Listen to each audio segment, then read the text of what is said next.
brands spend a lot of money to sponsor big events like the Olympics and the World Cup, Commonwealth Games and so on, but they are facing increasing challenges in how to get the best value for money out of those sponsorships and how to operate them in practice.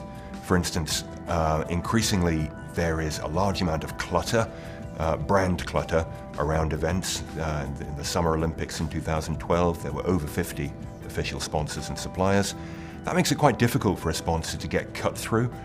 They need to be quite creative in what they do to take advantage of their sponsorship, and they need to factor in not just the cost of the sponsorship fee, but also the cost of actually activating the sponsorship and getting best value out of it. When a sponsor is looking to activate its sponsorship, it's bound by the parameters within its sponsorship agreement. It's also bound by the relevant legislation, and often these days large global events are subject to specific legislation that the host nation has put in place to protect the rights of official sponsors. But even sponsors have to pay attention to that because they need to be careful not to tread into the categories, the exclusive categories of other sponsors. So we work closely with sponsor clients to help them stay within those parameters. We also from time to time work with non-sponsors who are looking at doing activity that in some way references an event or is at the same time as an event. And they have to be particularly careful, obviously, because they will be faced with potential legal action by the event organizers or potentially by other sponsors who may claim that what they're doing is ambush marketing. In the world of sponsorship, social media has certainly been a game changer.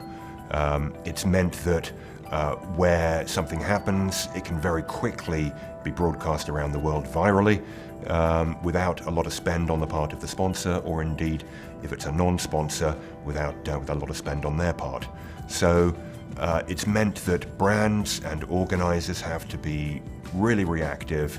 They have to have a team in place, if they're doing this right, looking at social media, looking at how they can exploit it, but also looking at how they have to react to things that are happening out there.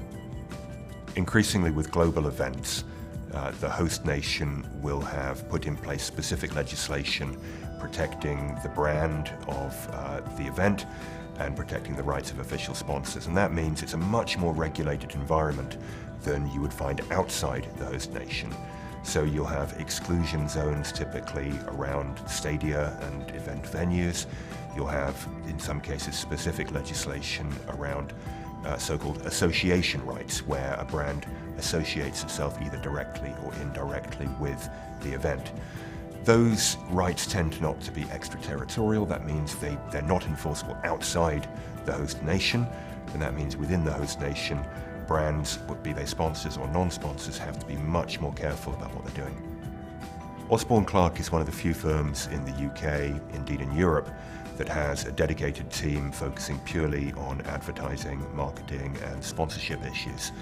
We've got decades of experience in advising on these issues, both advising brands and agencies, platforms and event organizers on the whole range of issues that come up in the context of advertising and sponsorship. We're ideally placed to advise on any issues to do with marketing and large events.